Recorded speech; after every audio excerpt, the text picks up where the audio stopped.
नमस्कार साथियों, स्वागत है आप सभी का एससीएस क्लासेस में। आप अच्छे होंगे, स्वस्थ होंगे और अच्छे से यूपी पुलिस की तैयारी चल रही होगी। उसी तैयारी को और आगे बढ़ाते हुए लेकर के आए उत्तर प्रदेश पुलिस परीक्षा 2024 के सामान्य हिंदी मॉडल पेपर 5 को लेकर के आए हैं, जो कि आपका एग्ज़ाम 23 अगस्त से शुरू होने जा रहा है और इसमें महत्वपूर्ण प्रश्नों को लिया गया है। इसलिए क्लास को पूरा देखें, कहीं से भी थोड़ा सा भी स्किप ना करें, क्योंकि पेपर में आपको प्रश्न ऐसे ही देखने को मिलेंगे। इसलिए क्लास को पूरा देखें। बढ़ते हैं अपने प्रश्नों की श्रृंखला की तरफ। पहला प्रश्न अपना आ चुका है। पहला प्रश्न अपना है कि तुम्हारे मुंह में घी शक्कर का सही अर्थ होगा। क्या बताना है? तुम्हारे मुंह में घी शक्कर का सही अर्थ क्या होगा? ईश्वर करे तुम्हारा कथन सत्य हो।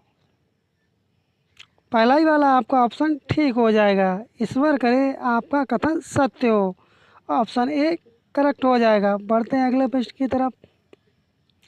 अगला प्रश्न है कि निम्नलिखित शब्दों में से एक वचन बताना है। क्या बताना है? एक वचन बताना है। प्राण के एक वचन है, दर्शन और तेल। तो एक वचन कौन सा होगा? भाई होगा तेल। ऑप्शन डी वाला बिल्कुल करेक्ट आंसर होगा। अगला प्रश्न है मनोरम का संधि विच्छेद बताना है। मनोरम का संधि विच्छेद क्या होता है? मनोरम का संधि विच्छेद होता है मन प्लस रम। ऑप्शन डी वाला बिल्कुल करेक्ट आंसर होगा। बढ़ते हैं अगले प्रश्न की तरफ। अगला प्रश्न है अंत्यज शब्द का सही अर्थ है। किसका? अंत्यज शब्द का सही अर्थ क्या होगा? तब इसका जो सही अर्थ होगा जिसका जन्म निम्न अछूत वर्ग में हुआ हो। ऑप्शन सी वाला करेक्ट आंसर होगा। साथियों, ये मॉडल पेपर करने से यह प्रतीत होता है कि आपने कितने प्रश्नों का सही जवाब दिया और आपकी तैयारी किस स्तर पर है। इसलिए मॉडल पेपर को अवश्य लगाएं और कभी कभी इसी में से आपको बहुत सारे प्रश्न आपको देखने को मिलेंगे। बढ़ते हैं अपने अगले प्रश्न की तरफ। अगला प्रश्न अपना है कि दूर से फेंक कर चलाए जाने वाला हथियार कहलाता है। जो दूर से फेंक कर के हथियार चलाते हैं उसे क्या कहा जाता है? तो उसे क्या कहा जाता है? तब उसे कहा जाता है अस्त्र। ऑप्शन ए वाला करेक्ट आंसर होगा। बढ़ते हैं अगले प्रश्न की तरफ। कुटिल का विलोम बताना। किसका? कुटिल का। कुटिल का विलोम क्या होता है?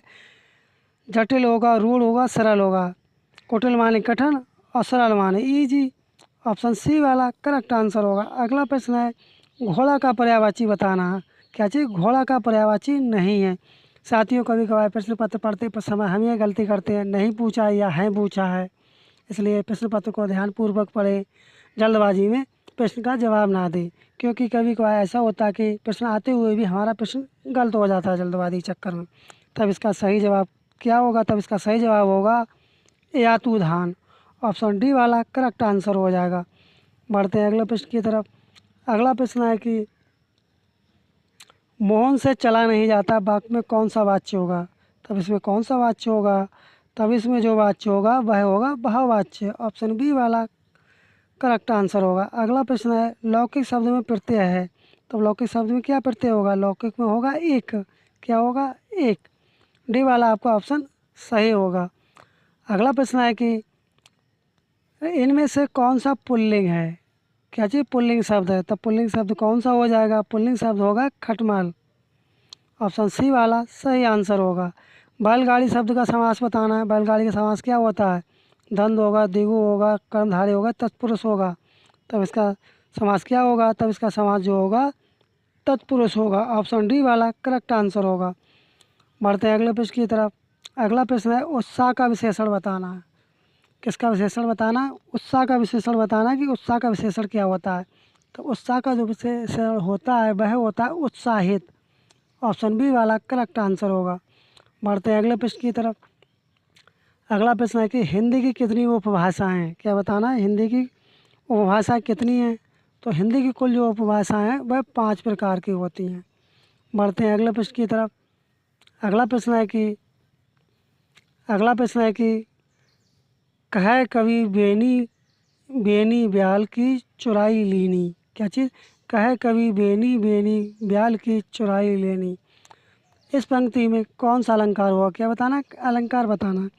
तब इसमें कौन सा अलंकार होगा? तब इसमें जो होगा एमक अलंकार होगा। ऑप्शन ए वाला करेक्ट आंसर होगा। अगला प्रश्न है देश रक्षा के लिए प्रत्येक नागरिक को डैश रहना चाहिए। क्या रहना चाहिए प्रत्येक नागरिक को देश रक्षा के लिए? क्या रहना चाहिए? रहना चाहिए उद्धत। क्या चीज़? उद्धत, यानी कि तैयार रहना चाहिए। बढ़ते हैं अगले प्रश्न की तरफ। अगला प्रश्न है कि देश रक्षा के लिए प्रत्येक नारी को डैश रहना चाहिए। तब क्या रहना चाहिए? उद्धत रहना चाहिए। ऑप्शन बी वाला इसका करेक्ट आंसर होगा। अब आ चुका है गद्यांश। प्रश्न संख्या 16 से 20 तक अवतरण को पढ़कर संबद्ध वैकल्पिक उत्तरों में से सही उत्तर का चयन करें, उसे चिन्हित करें।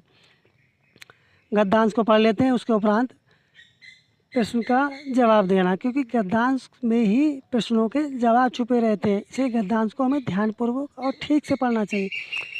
एक बार में समझ नहीं आए तो दोबारा गद्यांश को पढ़ना चाहिए। तब देखते हैं। हम सब लोग एक भीड़ से गुजर रहे हैं। किससे? हम सब लोग एक भीड़ से गुजर रहे हैं जो सवेरे घर से निकलकर दफ्तर और वापस घर जाकर अपना दिन सार्थक करते हैं। उन्हें भीड़ से सिर्फ बस में साक्षात्कार होता है। जो मोटर से चलते हैं उनके लिए भीड़ एक अवरोध है। जैसे वे लोग सशक्त और फुर्तीली सवारी गाड़ी से पार कर जाते हैं। जो पैदल चलते हैं वे खुद भीड़ हैं। लेकिन ये तीनों वास्तव में ना तो भीड़ से कम कुछ समय के लिए निपट कर बाकी समय मुक्त है, ना अलग अलग रास्तों के कारण भीड़ के अंदर कम या ज़्यादा फंसे हुए हैं। ये सब बिल्कुल एक ही तरह से और हर समय पूरी तरह से भीड़ में फंस चुके हैं। सिर्फ इतना है कि ये जानते नहीं हैं और यह तो बिल्कुल नहीं जानते कि जिसके पास सत्ता है वह राजकीय हो या संगठित उद्योग की, वह भीड़ का इस्तेमाल भीड़ में फंसे प्रत्येक व्यक्ति के विरुद्ध करता है। जान भी लें तो सिर्फ इतना जानते हैं कि हम इस संसार के नहीं रह गए हैं।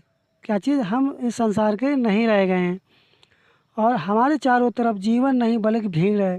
जो अपनी शक्ल भीड़ के पर्दे पर नहीं देख सकते हैं, अगर किसी को यह शक्ल दिखाई देने लगे तो उसे मालूम होता है कि अब यह वह जिस भीड़ को पहचानता है वह अभी तक उसके विरुद्ध इस्तेमाल की जाती रही है। अपनी शक्ल का यह परिचय कवि के लिए जो एक भीड़ से अन्य सामान्य जनों की अपेक्षा अधिक गहरा भाषाई संबंध रखता है, एक मुक्त कर देने वाला अनुभव बन जाता है। उसका विपर्य भी सही है कि जब तक उसे अपनी शक्ल नहीं दिखाई देती वह फंसा रहता है। गद्यांश को पढ़ चुके हैं, अब इन प्रश्नों का क्या देना है? जवाब देना है। तो प्रश्न है कि उपयुक्त गद्यांश का शीर्षक है। क्या बताना है? उपयुक्त गद्यांश का शीर्षक क्या है? तो उपयुक्त गद्यांश का शीर्षक है भीड़ की शक्ल। ऑप्शन सी वाला करेक्ट आंसर हो। अगला प्रश्न है भीड़ से मुक्ति का उपाय क्या है? क्या बताना? भीड़ से मुक्ति का उपाय क्या है? भीड़ में अपनी शक्ल को देखना। ऑप्शन ए वाला सही जवाब होगा। बढ़ते हैं अगले प्रश्न की तरफ।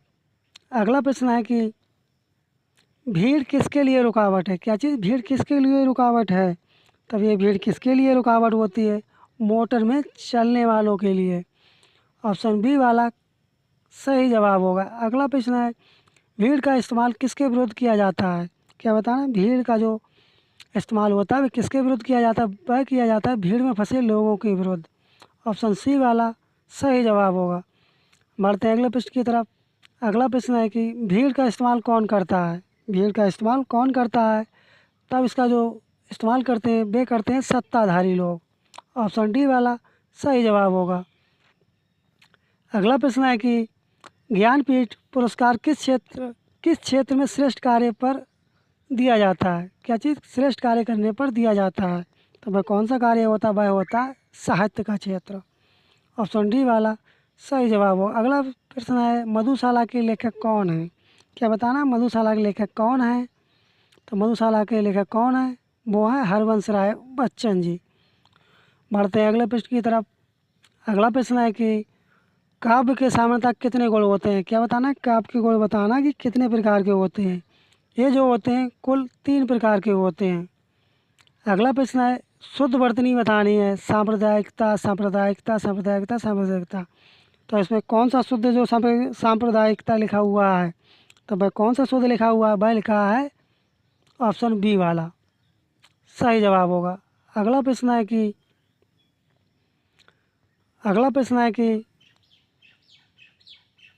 अभी तो मुकुट बंधा था मात, हुए कल ही हल्दी के हाथ, खुले भी ना थे लाज के बोल, खिले थे चुम्बन शून्य कपोल, हाय रुक गया यही संसार, बड़ा सिंदूर अनल अंगार, बात हाथ लतिका भय सुकुमार, पड़ी है छिन्नाधार। में क्या बताना है? रस बताना है। तब इसमें कौन सा रस होगा? तब इसमें कौन सा रस होगा? तब इसमें जो रस होगा वह होगा शांत रस। ऑप्शन ए वाला करेक्ट आंसर होगा। बढ़ते हैं अगले प्रश्न की तरफ। अगला प्रश्न है कि शुद्ध वाक्य का चयन करना है। क्या करना है? शुद्ध वाक्य का चयन करना है। तो शुद्ध वाक्य कौन सा होगा? वह होगा बाल पक जाने से कोई अनुभवी नहीं हो जाता। ऑप्शन ए वाला सही जवाब होगा। बढ़ते हैं अगले प्रश्न की तरफ। अगला प्रश्न है कि सदगति शब्द में समास बताना है। तब सदगति शब्द में कौन सा समास होता है? वह जो होता है वह कर्मधारय समास होता है। कौन सा? कर्मधारय समास होता है। अगला प्रश्न है अधिमानता में प्रयुक्त उपसर्ग बताना है। तब अधिमानता में उपसर्ग कौन सा होगा? तब वह उपसर्ग कौन सा होगा? भाई आपका होगा अधि। क्या होगा? अधि। बढ़ते हैं अगले प्रश्न की तरफ। अगला प्रश्न है कि नीचे दिए गए मुहावरे और उनके अर्थ के जोड़े में से एक जोड़ा गलत है।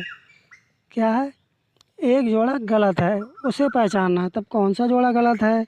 वह जोड़ा गलत है आसन डोलना अर्थात विचलित ना होना। ऑप्शन सी वाला सही जवाब होगा।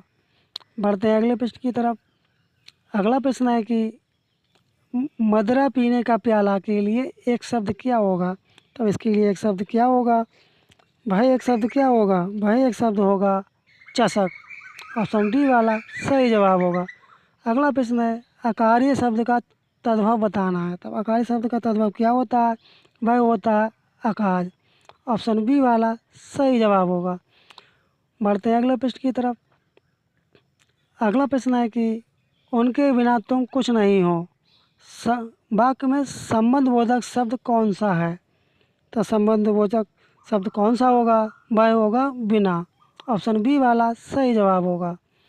बढ़ते हैं अगले प्रश्न की तरफ। अगला प्रश्न है लड़के ने पुस्तक पढ़ी है, वाक्य का काल कौन सा होगा? क्या बताना? अब इसका बताना है काल। काल कौन सा काल होगा? तब इसमें जो काल होगा पूर्ण वर्तमान काल। साथियों आपको वीडियो अच्छी लग रही है तो वीडियो को लाइक कर दें, चैनल को सब्सक्राइब कर दें। बढ़ते हैं अपने अगले प्रश्न की तरफ। निम्न में से किस वाक्य में संप्रदान कारक है? क्या चीज़? संप्रदान कारक है। तब किस में संप्रदान कारक होगा? वह कारक होगा राजा ने निर्धनों को कंबल दिए। ऑप्शन सी वाला करेक्ट जवाब होगा। बढ़ते हैं अगले प्रश्न की तरफ। अगला प्रश्न है कि नीचे दिए गए किस वाक्य में विशेषण का प्रयोग हुआ है? तब किस वाक्य में विशेषण का प्रयोग हुआ है? वह प्रयोग हुआ है राम ने रोटी खाकर और रोटी मांगी। ऑप्शन डी वाला इसका सही जवाब होगा। कौन सा सही जवाब होगा? ऑप्शन डी वाला इसका करेक्ट जवाब होगा। बढ़ते हैं अगले प्रश्न की तरफ। अगला प्रश्न है कि आला का संबंध उपबोली से है।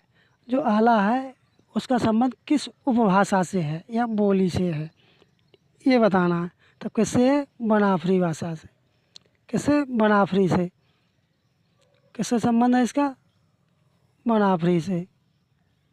अगला प्रश्न है कि दिए गए विकल्पों में से पराजय एवं माला का एक समानार्थी शब्द क्या होगा? जय, जीत, हार, गला। तब इसका समानार्थी क्या होगा? वह होगा हार। साथियों आपको वीडियो कैसी लगी कमेंट करें, और आपको वीडियो में किसी तरह का कोई सजेशन फीडबैक हो कमेंट करें, और आपने चैनल को सब्सक्राइब ना किया हो चैनल सब्सक्राइब कर दें, वीडियो को लाइक कर दें और अपने साथियों में भी शेयर करें। मिलते हैं जल्द ही नेक्स्ट वीडियो में, तब तक के लिए धन्यवाद। जय हिंद, जय भारत।